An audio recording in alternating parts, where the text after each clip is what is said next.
Hello everybody, this is Toys R Us, and for this Generation 1 figure showcase and mini review, we're going to be looking at the 1987 Targetmaster Pointblank. So in this video, what I'm going to do is show you both modes. You can help you decide how you want to display him. Because he's a vintage figure, I'm going to point out things that you need to be aware of if you're after purchasing one for yourself.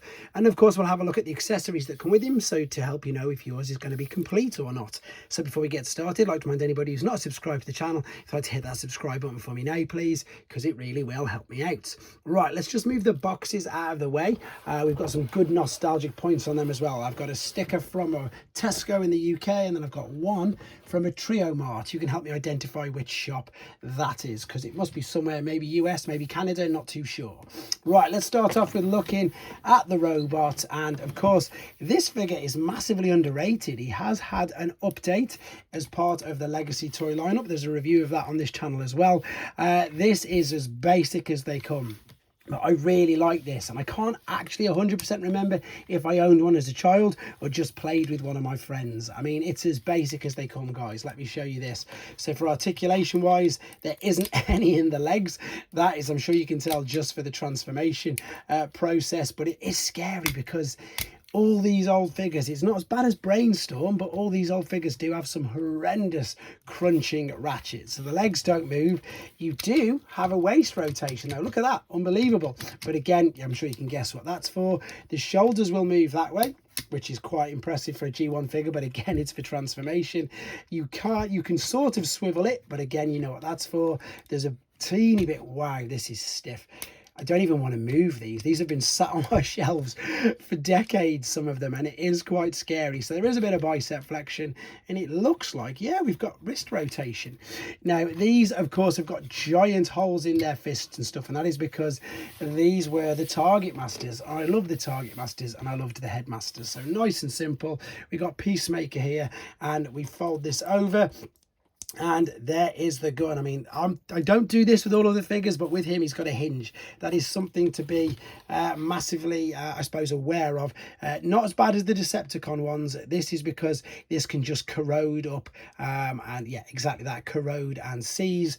And of course, you can lose the white off his face. There's some lovely molded detail. It would have been good if perhaps the arms you could move, or if they'd have just painted a little bit of the chest. So, but either way, it's a character in his own right.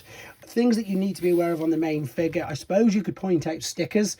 You can have a look in a second that these can, to be honest, if he's in robot mode, he'd just have blank shins and he wouldn't have the Autobot logos.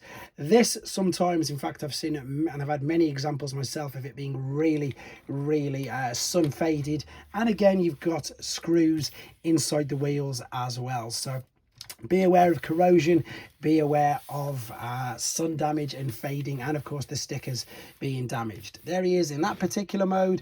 Alternate mode is fantastic, and I think this is why it's a bit like the Cyclonus and Scourge, because of course this isn't a standard car. It may be close to what ones look like now, or we may have seen now, but at the time, being a kid, I'd never seen anything like this. So like futuristic cars, they sort of, don't get me wrong, I was incredibly impressed by any Transformer, but Scourge and Cyclonus, and the reason I was good for that is because it was like something I'd never seen before. So seeing things like this, I suppose, yeah, definitely stickers in this mode do make a bit of a difference, to be honest. You can see again the pins. This is starting to get corroded, unfortunately, there, which, yeah, it's not a good thing, but it is something to be aware of. Yeah, they just looked amazing. They did exactly what they wanted to as well. They rolled backwards and forwards, no problem whatsoever. Now, typically, I've got the updated version of this guy in storage, but you can see I do a side-by-side comparison with this guy and the new one in the new review. But just to give you an idea of today's sort of size figures, there's your Commander Prime. He's probably, yeah, he's just a little bit bigger than what I would class, I suppose, as a deluxe figure, just to give you an idea of size. Yeah, he is. He's just a fraction bigger, but obviously the articulation is crazy, crazy different. With regards to alternate mode, though, it's quite a big looking alternate mode, in all honesty. Oh, there we go. Yeah, quite a bit bigger than that. Now, granted, that is one of the smaller alternate modes deluxe figures, but again, you can see nowhere near as big as that. Right, let's have a quick look at the packaging. So we've got a bit of a trip down memory lane here. So there is a Tesco sticker. That's the old Tesco branding. You can see there Peacemaker is at the front, and I haven't done the transformation process because I'm too scared to, but I might do it a bit later on. But you can see here it's just a case of twisting the waist and folding up the legs. Battle scene on the back is the 87 Headmaster's battle scene. There is the tech spec. If you want to read that, you can pause that now. And I think this one is a French Canadian box. Correct me if I'm wrong, guys. We've got the dual language there.